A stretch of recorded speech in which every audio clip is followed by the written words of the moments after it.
Lord. Abraham yun. Pero senior po ako for so many years. Pero wala akong 20% discount. When I was here, I was the senior pastor back in the Philippines. Even now, I'm the senior pastor of the church. Pero every time I offer my ID, I don't get any discount. What's unique or special about my name? Nothing. But I want to share something about my nickname. They call me John. So in the seminary or Bible school, they call me Sir John. So among the professors, instructors, and teachers, I'm the only one who can make minor and major operations. Because they call me Sir John. But in the church, especially now, the millennials, they call me Pigeon. So when they ask you, sino pastor, may pakpak at lumilipad? Ako po yun. Pigeon. Okay? So this morning, I will not talk about my name, but about Ezra. Ezra. Ezra comes from the Hebrew verbal root, Azar, meaning not a bully. Azar. Verbal root, meaning verb, pandiwa. Root, ugat. Pandiwang ugat. Root, Azar. Which means to help, support, and protect. Ang kanyang noun form means assistance or aid. So, this Ezra or Azar is a short term of Azariah. Azar meaning to help, to support, to protect. Then yung Yahweh. So now we have the meaning Yahweh helps.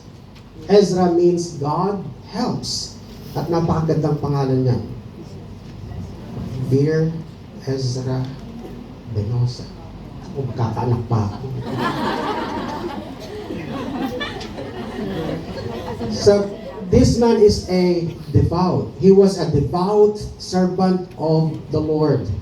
As you have your copy of the sermon outline today, prepare your hearts and your ball pens. Now we're going to have the Word of God message entitled A Devout. Ezra chapter 7 verse 10. Let's all stand up as we have the reading of this verse. Maayong buntag, maaga sa tanan. Chausan. Annyeonghaseyo. Ohayo gozaimasu. A devout, Ezra chapter 7 verse 10. Ezra had arranged to leave Babylon on April 8 and he arrived at Jerusalem on August 4. In the 7th year of King Artaxerxes, and this king, a Gentile king, a pagan king, reigned from 464 BC to 423. During this time, the gracious hand of God was on Ezra. And this Ezra, a devout person, was deeply pious, sincere, and also serious and strongly committed to God and to live for Him. Kayo po ba ay deboto sa Panginoong Diyos? Sikat yung word na yan, deboto sa Pilipinas.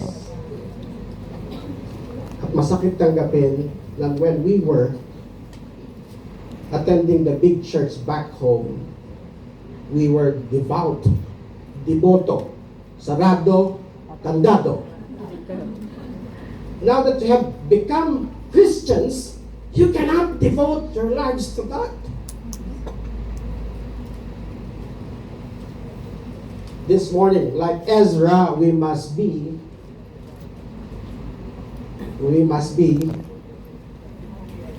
a devout people, committed and devoted to God.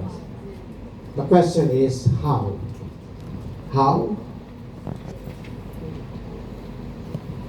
Paano? The passage speaks well about how can we be a devout Christian. Number one, study the Word of God. Study the Word of God. The Bible says Ezra had prepared his heart, meaning he determined, he made a decision, a willful decision, a volitional one, coming from within the core of your being. You desire it. You had made a decision to seek the law of the Lord. Ang salita ng Panginoon Diyos.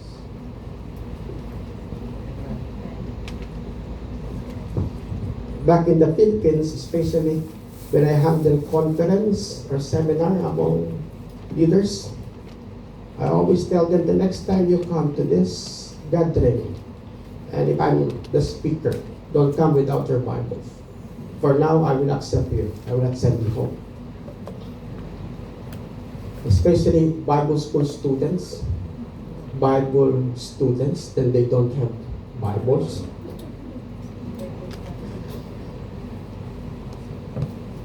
Study the Word of God. Ezra determined in his heart to seek the law of the Lord.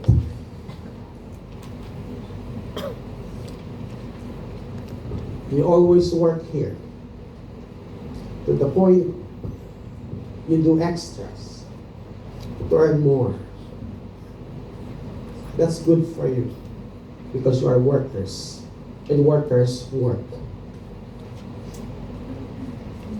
But don't be misled, because the Bible says in Hebrews chapter 11, at the command of the Lord, He created this world. And His word says, everything will pass away, but His word will remain forever. Now, which is more important? The world or the word? The word.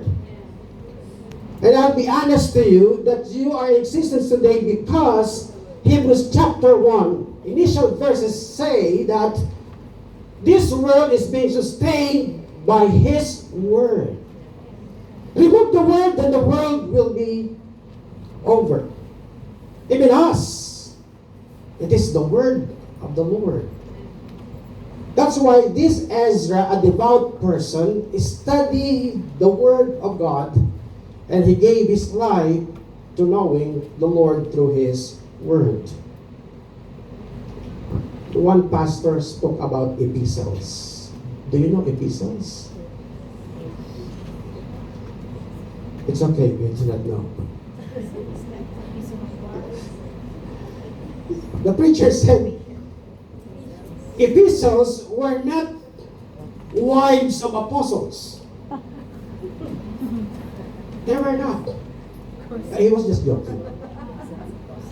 Then after the service, one of the members asked the pastor, Pastor, if the epistles were not the wives of apostles, whose wives were they?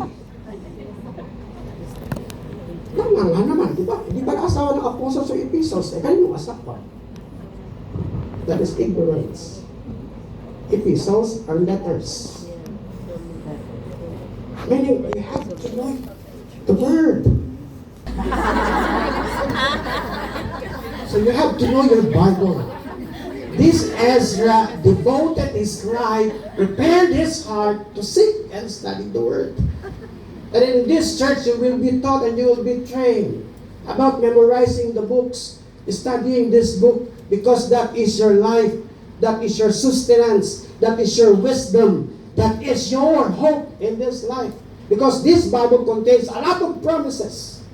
And this God will never fail according to His word. And we praise God for that.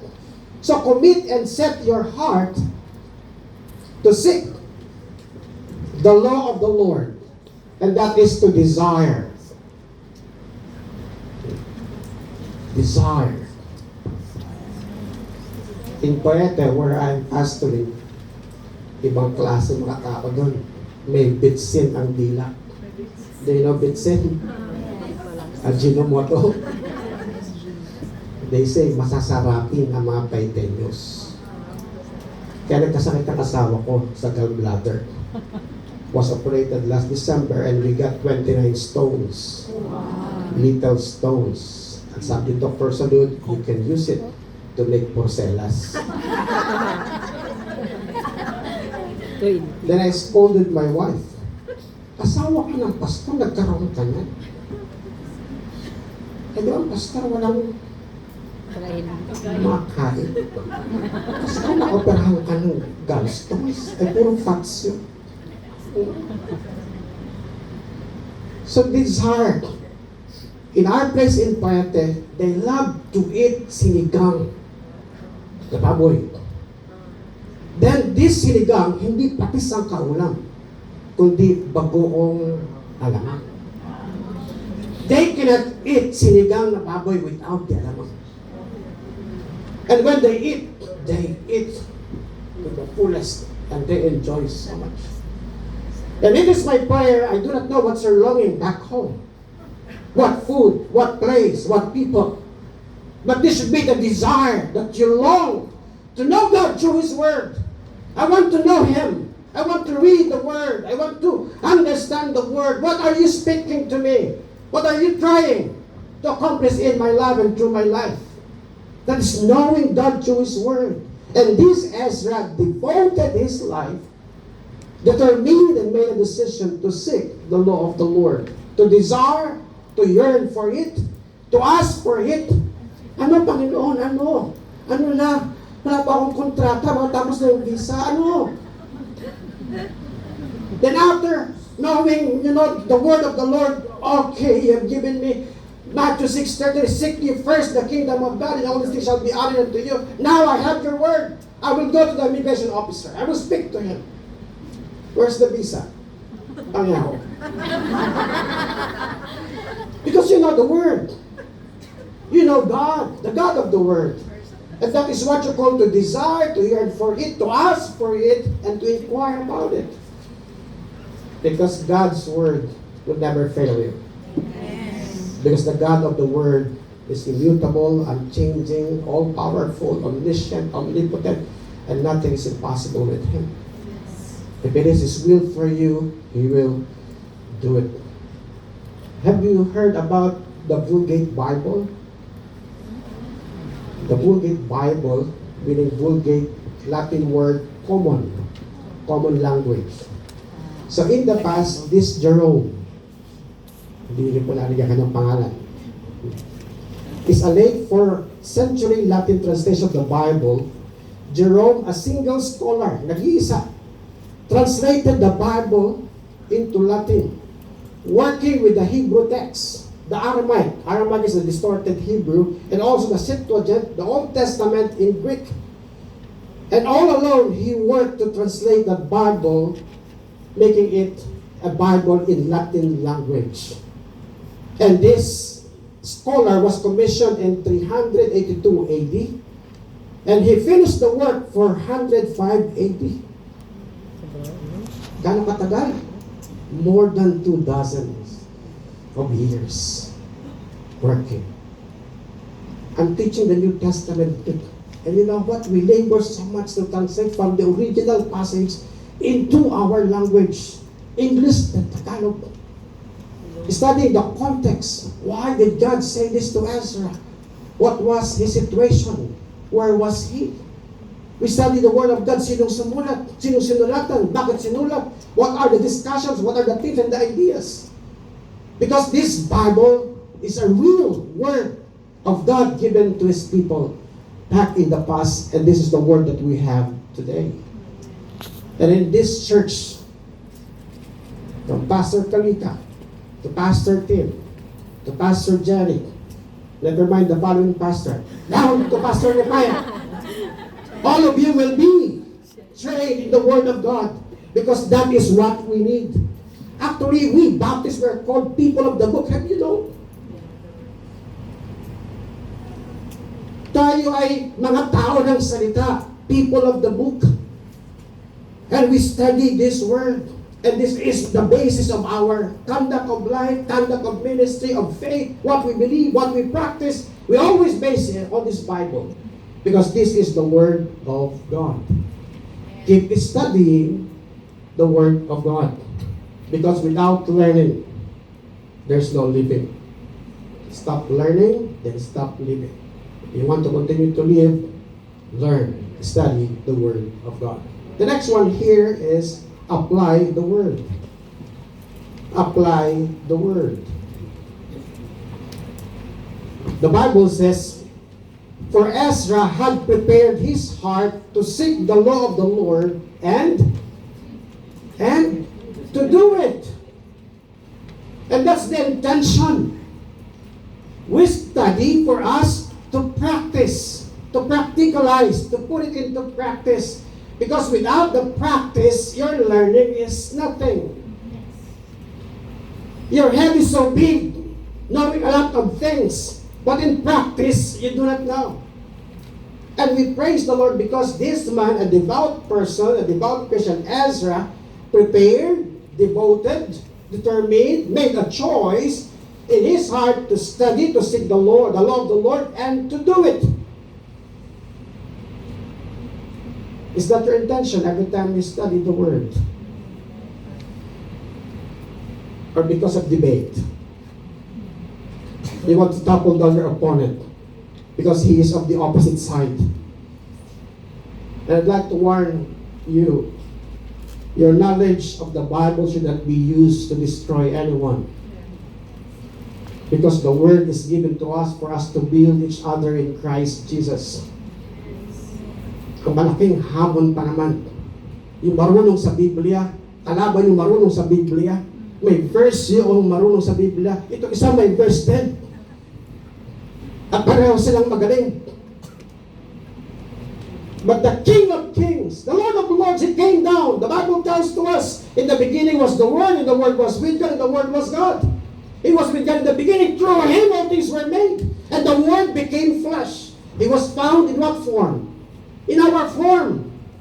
Di ba yun yung hip kanina? He entered His throne in heaven. He came down. Sa sinatagpuan, not in the form of an angel, not in the form of an animal, but in the form, the Bible says, flesh and blood. And the Bible tells to us that as He humbled Himself, that's your also should be your attitude. Philippians chapter 2, verse 5 to 11. Kung ang Panginoon mo ay nagpakumbaba, ikaw din naman, matuto magpakumbaba. Kaliliit na tao, mapagmataas. Sino ba malaking Pilipino? Maliban kay Kuya Marlo. Lahat maliliit tayo. Sabagay, ang maliit pag nagmataas nga naman ano.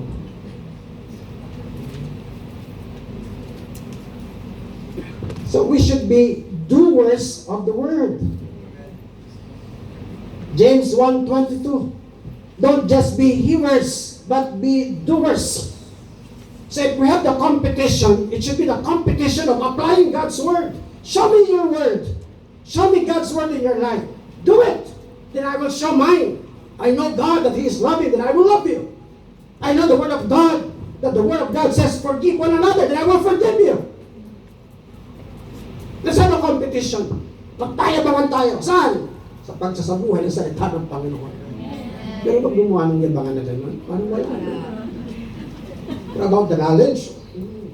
Chapter 1, verse 22. I know what you're talking about. But in application, that's in competition. Nasabihin mo, grabe ka magpakumbaba. Lalabanan ta, mas magpapakumbaba ako.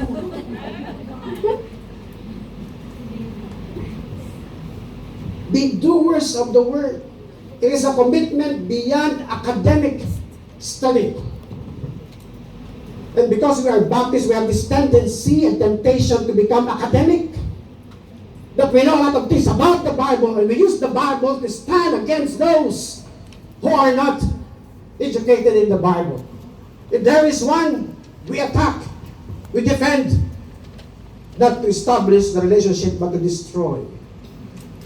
And that is very bad.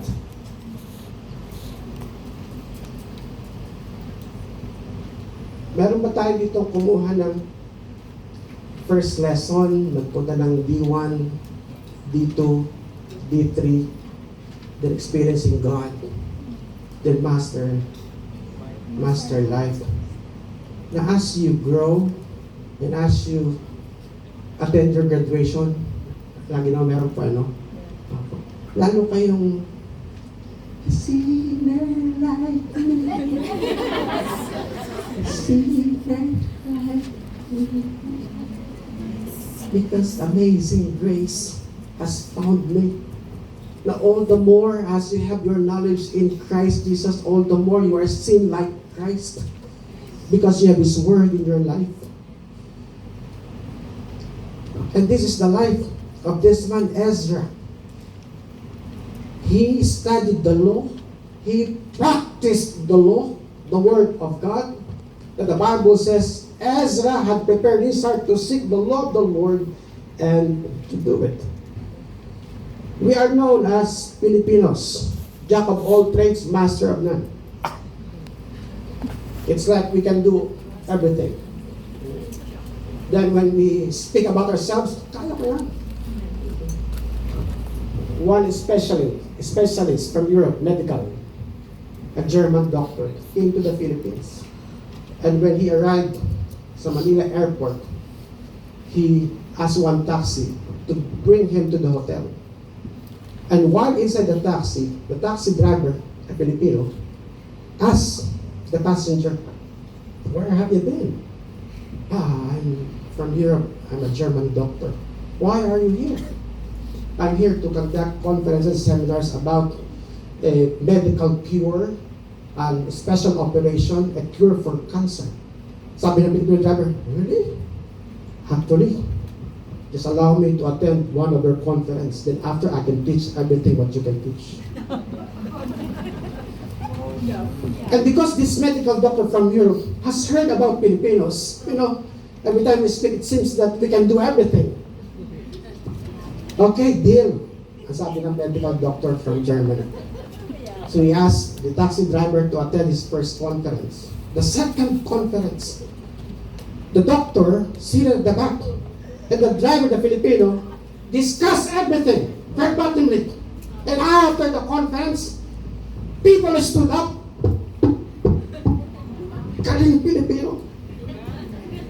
Then they were asked to be seated, and one of the participants stood up and wanted to ask a question. Ito ngayon ang problema ngayon. And the question was all about the technicality of the operation. Which is, alam natin, hindi niya alam. But this Filipino driver who had given the seminar, actually your question is very easy. I will not answer it because my driver at the back can answer your question. Please come over here. Ginalag sa doktor. So it was answered perfectly. What's the problem? He had the knowledge, but he did not have the practice. It should be applied. Only then you can discuss well. Only then you can answer. Because you have experienced the Word of God in your life, how God answered your requests, your petitions, how did God go with you through the trial of life, then you can speak well about the goodness of God, about the Word of God. At tayo para mga espesyalistang doktor that you can prescribe and you read this passage to comfort your heart. Are you doubting? This is the passage. I want to discuss with you this verse. And that will help a lot in this life. So this Ezra studied the Word, applied the Word, and if we want to become devoted Christians to God, we have to do the same. Pag-aralan ang salita ng Diyos, read it, reflect on it, then ask the Lord to help you to apply it. As you do it every day, you'll see your life being changed by God, that your life is directed by the Word of God. Mga minamahal, lahat tayo sexual being. Actually, that was my intention, to bring that message on sexuality. When I was given this assignment, it should be about commitment. But I want to give you one application. I want you to see Psalm 119.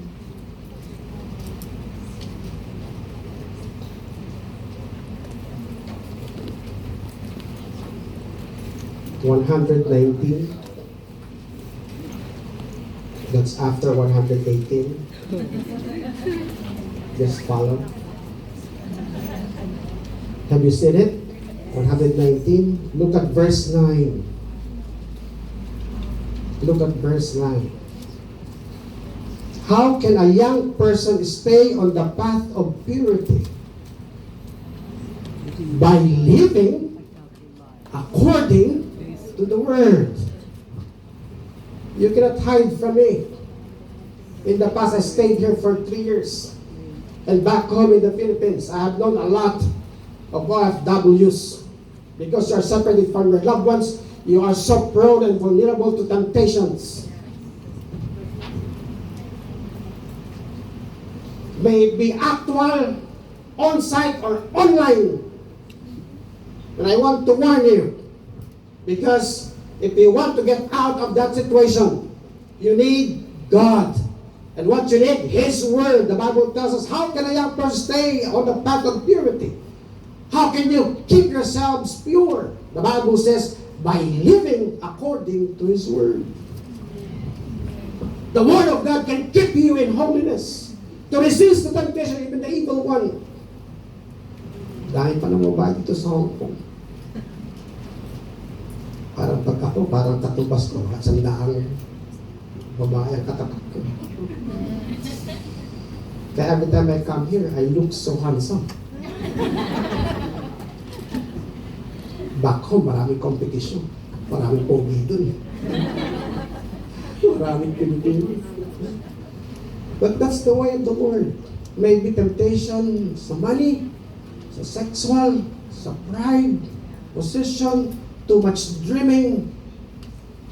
The Word of God can help you, especially in your walk in His holiness, journeying with Christ Jesus. For God has called you to be holy and not to live impure lives. And that is the Word of God for each one of us. Don't be like the taxi driver who knows everything about medical operation intellectually, but practically he doesn't know. We have to study the Word. Our intention is to apply the Word. Be doers of God's Word. Last, we have here that just study. If you want to become devoted or apply, you have to teach the Word of God. Teach the Word of God. The Bible says, for Ezra had prepared his heart to seek the law of the Lord and to do it, and to teach in Israel statutes and judgment. No shortcut.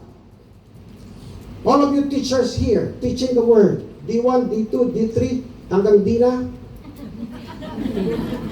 No shortcut. Study the Word, apply the Word, then teach it. That's the way to do it. If you are teaching this Word of God without applying it, you are fooling yourselves. I'm not saying you are perfect, that you can do everything, but you have that desire. By the grace of God in me, that's my desire. After knowing God's Word, I will apply it. I will put into manifestation the Word of God. This Ezra determined, prepared his heart to study, to seek the law of the Lord, to do it, and to teach it.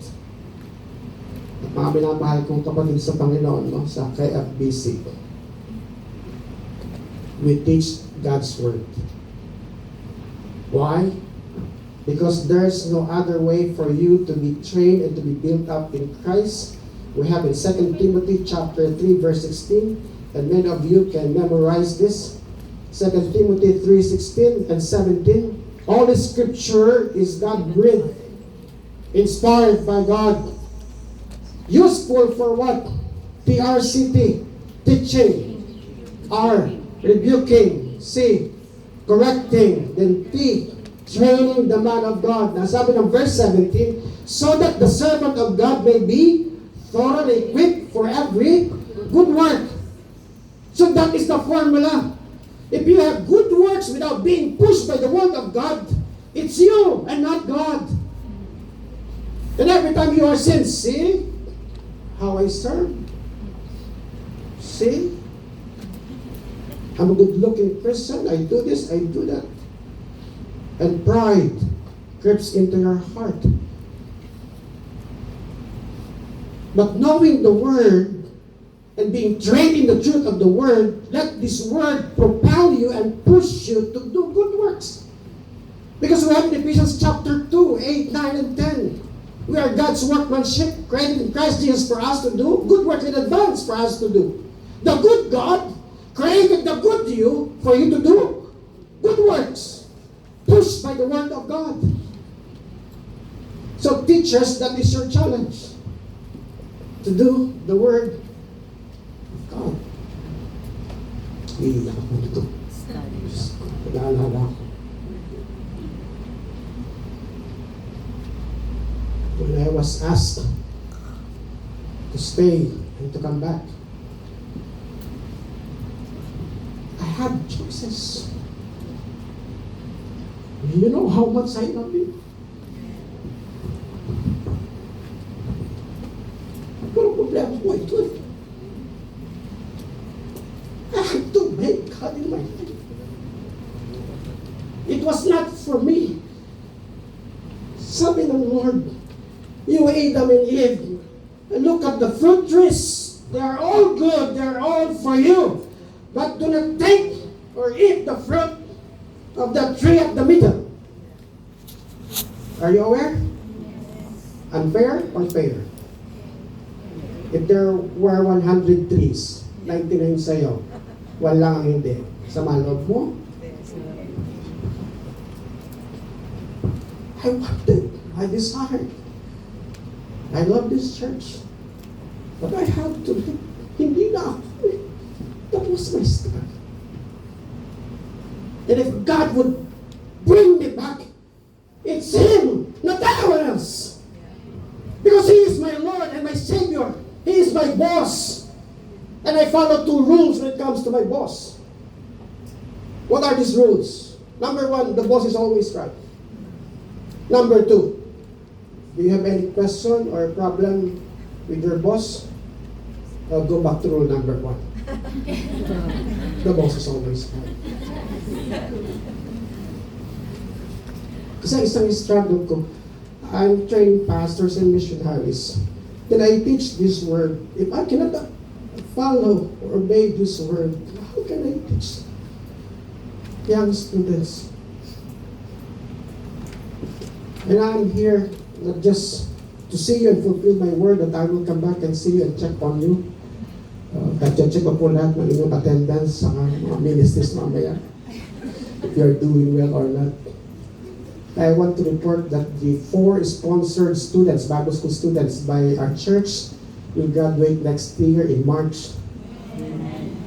So in total, when you started partnering with us sa Simon's Institute of Theology, after the graduation next year in March, 10 na po yung inyong napag-graduate na mga pastors and missionaries. And I'm so humbled by the grace of God. Thank you very much po. Sa kaite, sabi nila ay, Bali, karaming thank you. Marami ko talaga yung kasi Bali. So we are teachers of the Word. How do we teach? We study God's Word. We apply it, no shortcut, then we teach it. If we struggle here in application, we tell to our students. Actually, this verse also is speaking to me. I'm struggling with this. And let our learners grow with us. Because nobody is perfect. And we praise the Lord because when we teach from committed study and also committed application. Have you heard about the story of Nicodemus and Zacchaeus? Are you familiar? Sabi ng Sunday school teacher, mga bata, si Nicodemo ay maliit na tao. Yan yung mga bata. At itong si Nicodemo, nais makita si Kristo. At dahil maliit si Nicodemo, ang sabi niya, akit ako sa puno ng sikamoro. Yung mga bata lang, they started. So the teacher was alarmed. What's wrong? What's wrong? At sabi ng teacher, si Nicodemo, nakit sa sikamoro. At nung dumating si Kristo, nakaramdam na yung teacher na talagang yung estudyante talagang parang hindi nag-agree. Biglang, mali ako. At kung si Kristo ay nakarating doon sa puno si Comoro, sabi niya kay Nicodemo, Nicodemo, baba! Sa kayo, akyat! The salt. Ay, mali eh. Mali si text eh. Teachers, we are not perfect teachers. When we commit mistake, let us just, confess and tell to our students, sorry.